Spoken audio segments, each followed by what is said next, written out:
Today, I think one needs to look at the cumulative attrition of the Russian-Ukrainian war. Ukraine is winning small, sharp victories that add up.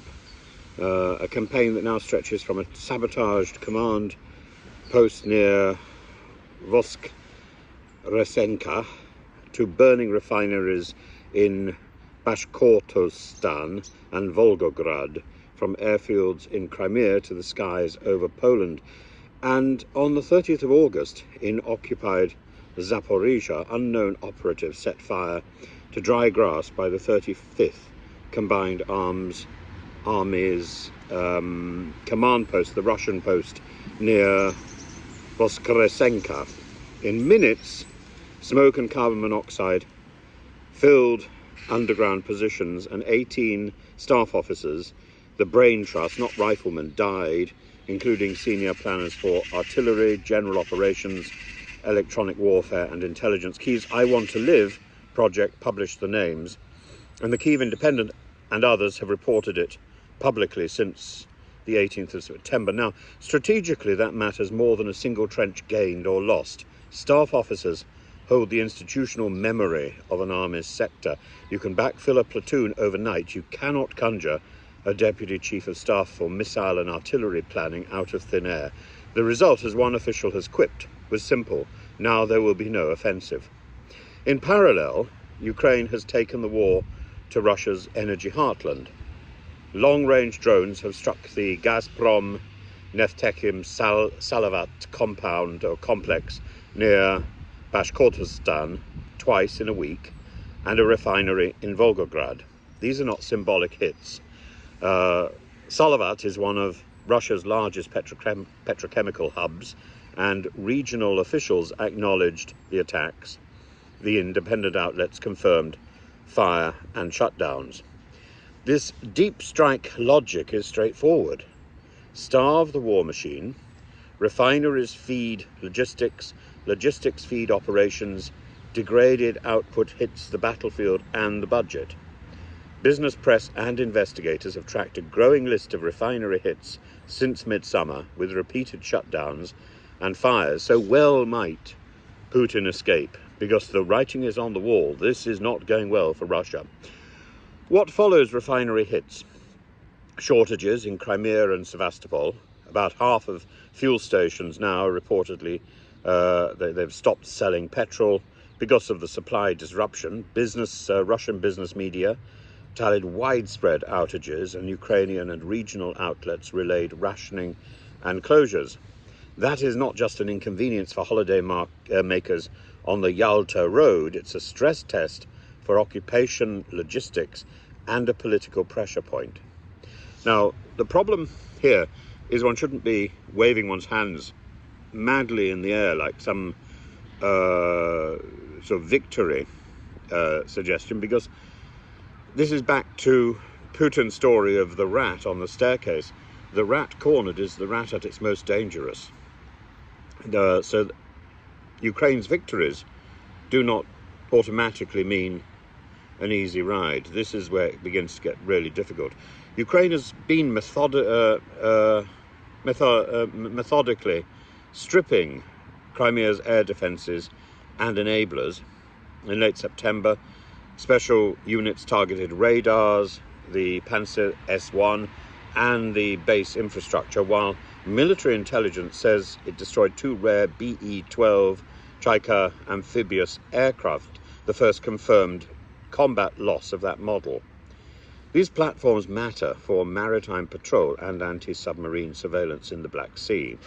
Each destroyed radar or aircraft widens the corridor for the next strike. As Ukraine pushes deeper, Russia has pushed wider. On the 9th to the 10th of September, Poland downed multiple Russian drones that violated its airspace. The first time a NATO member has engaged Russian drones over its own territory since the full-scale invasion began. That matters because it tests alliance procedures and political nerves. And it shortens everyone's reaction time. Moscow's response has been to recycle a familiar line: NATO is at war with Russia because it supports Kyiv. Dmitry Peskov reiterated that claim last week and doubled down yesterday that Russia will continue until its goals are achieved. It's narrative scaffolding for a long war. It's also something that tacitly concedes how much Western aid shapes the battlefield. So let's put these pieces together. Why do the 18 officers and the refineries change the curve of this war? Well, the Voskresenka deaths were not random. They hit artillery, operational planning, EW, topography and intelligence. That degrades Russian coordination precisely where Ukraine's own drone artillery kill chains are strongest. The effect is compounding. The repeated hits on refineries like Salavat force unscheduled maintenance, reduce the efficiency of the petrol pumping, and ripple through price and supply controls. The Kremlin can triage Moscow's trumps for a while, but the periphery, Belgorod, the south, the occupied Crimea, the east, they feel the pinch. Striking radars and short-range systems in Crimea, which has also happened, opens lanes for follow-on raids on airfields, depots and ships.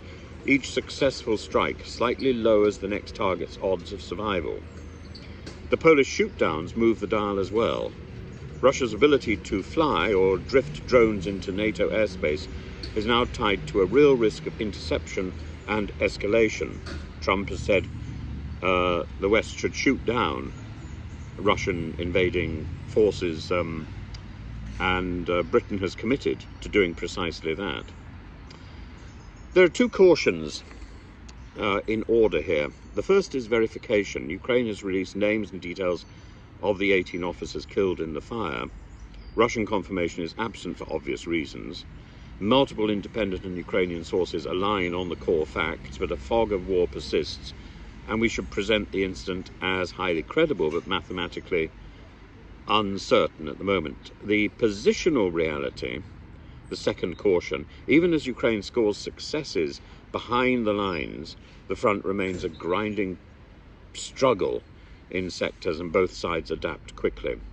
Success will rely on sustaining the strike tempo, notching down Russia's air defense density, and tightening sanctions on the energy cash flow that funds missiles and drones, and also just simply being resilient because of the sheer number of drones and missiles which are being thrown at Ukrainian civilian targets across Ukraine, and particularly the big cities like Kyiv and so on, and Odessa.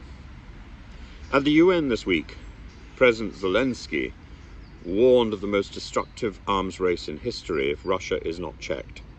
A nod to the convergence of cheap drones and cheap AI. The line drew blood because it's true.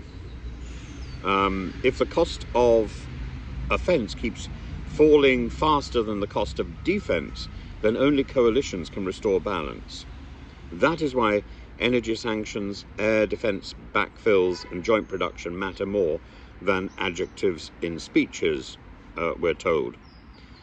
Ukraine's play is to bend Russia's war economy until it creaks, and the field army's nervous system until it stutters.